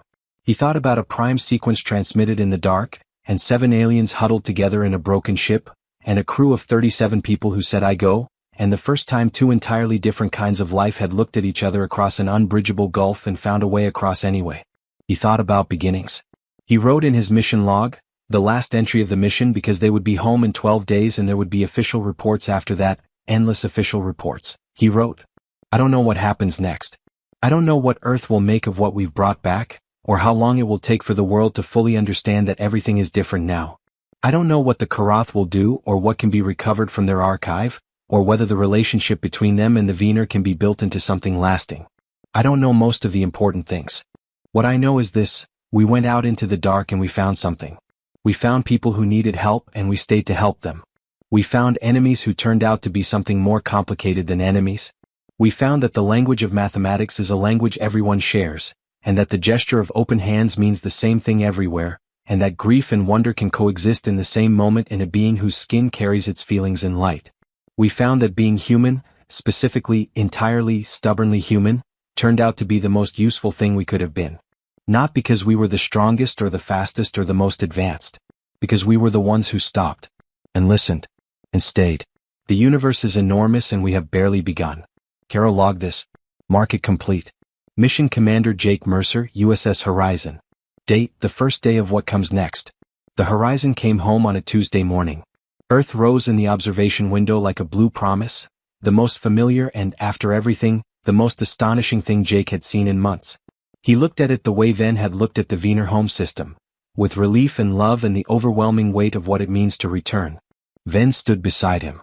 The alien looked at the blue planet with those steady amber eyes, taking in the oceans and the clouds and the curving edge of a world it had never imagined and would never see without this strange, improbable journey. Its pattern did the slow tide, the one Jake had learned, over these many months, to read as something like the feeling of being in the presence of something meaningful. Your home? Ven said. My home, Jake said. Ven looked at it for a long time. Then it looked at Jake. It is beautiful, it said carefully. Yes, Jake said. It is. We are. Ven searched for the word, navigating the small, imperfect, precious vocabulary they had built together. We are grateful. All Wiener. For everything your people, for everything you. It stopped. Then said simply, thank you. Jake looked at it. He thought about all the things you could say in a moment like this. The grand statements, the historical pronouncements, the weight of what this return meant for every person on the planet coming up in the window. He said, thank you for trusting us. And then, because Ven was standing there and the planet was rising and the crew was gathering behind them in the corridor, drawn by the same pull that always draws people when home is finally visible, he said the thing that felt most true. Absymjhy, he said. All of us. From now on. Ven's pattern blazed. The world below would hear the report soon. The press conferences, the UN sessions, the emergency scientific consultations, the public broadcast that would go out in every language on Earth simultaneously, all of that was coming, and it would change everything, and it would take years and decades to even begin to understand what had changed. But for right now, for this one morning, the USS Horizon descended through the clouds with 37 human crew members and 7 Vener passengers, carrying in their data drives and their memories and the irreversible alteration of everything they thought they knew, the most important news that any living being had ever brought home. We are not alone. We never were. And when the lost found each other in the dark, when they raised their open hands and held still and spoke in the language of primes and stayed when they could have gone, the universe got both bigger and smaller at the same time, and something that had never existed before began. SYMJHY. From now on, I am yours and you are mine.